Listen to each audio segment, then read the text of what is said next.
Now you touched on compound interest when Heather said that you can reinvest.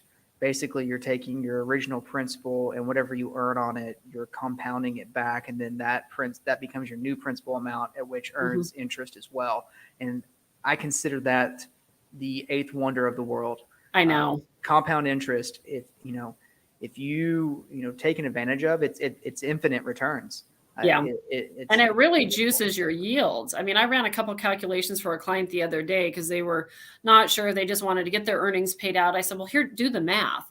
And it was almost 0.5% more if they were to just reinvest their earnings, and everybody's in a different stage in their life, right? You may have millennials that are just getting started and, which is great. Like, I wish I would have started this in my 20s.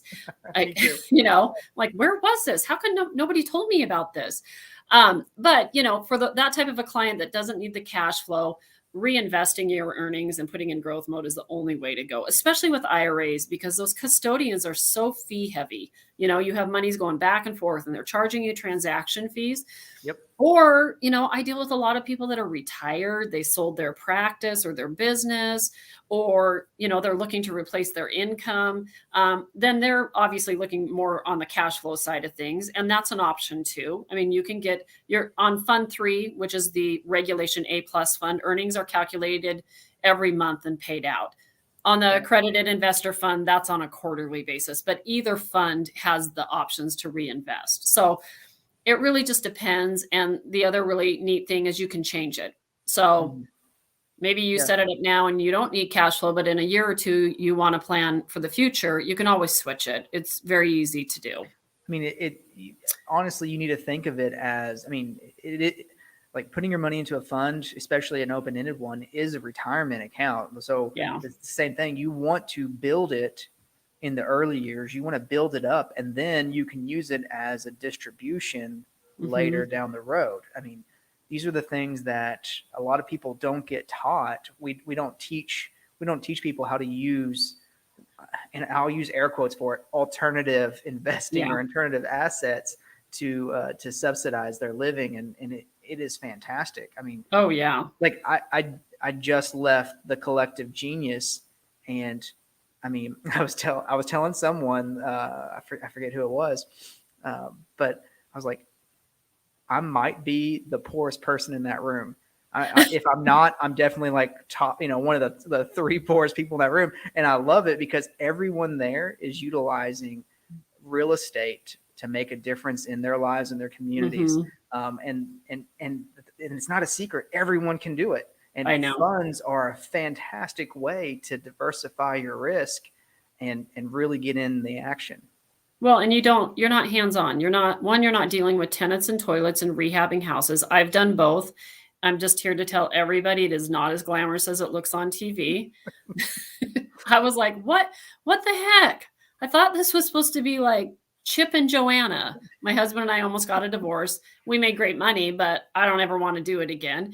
And and then the other thing is there's lots of options with trust deeds and buying paper, and we sell tons of paper. But I am very transparent with our investors, especially new people. It's like, here's the deal. You want to buy a trust deed? I will sell you a trust deed, but I want you to understand exactly what you're getting into, because people don't tell them, hey, there's no guarantee that guy's going to pay. And if he doesn't pay, I'm going to guarantee you're going to have to start foreclosure. Foreclosure costs money. You don't have the cash flow coming in. And for some people, like, honestly, buying trust deeds through your IRA is a great opportunity, because if you foreclose and take that property back and sell it, all that profit goes back into your IRA tax deferred. So you just have to look at your strategy and how active you want to be. I mean, I work with so many people that are just professionals. They have full-time jobs. They're like, I don't want the headache. I don't want servicing calling me, telling me they didn't pay. But then on the other side of it, I have people that really like that. So that's what's nice about the funds, is because it is the same asset. It's the same thing as the trust deeds. It's just we're managing it and we're doing all the heavy lifting for them, and they don't have the headache of it. And it's not just one trust deed; it's hundreds of them. Yep. Like, you touched on it. Yeah, if someone doesn't pay, you don't feel that it's a lot less painful. Yeah. You don't feel it. You might go from you might lose 1 basis point or 2 basis points on your potential yield. if someone doesn't pay with a trust deed, you lose all of it. Yeah. Like it's not there. So yeah, I mean, that's the same thing. Some people want to be active. They like playing the game, and that's great. Yeah.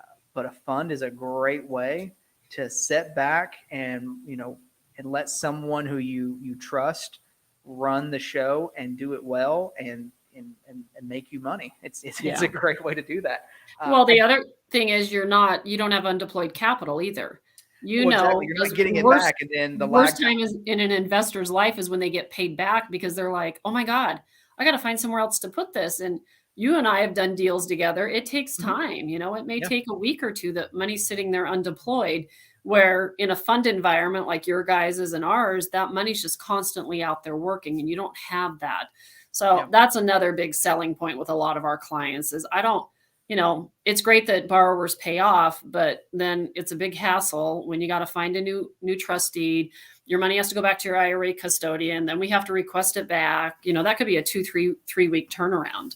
Yeah. And there's no, like, if one pays off, there's no guarantee that you have one available at that time to sell them. I mean, this, like the way a fund works, we either have too many deals and not enough money, or the complete opposite. So, if you hit us at the wrong time, we don't have anything to sell you. So.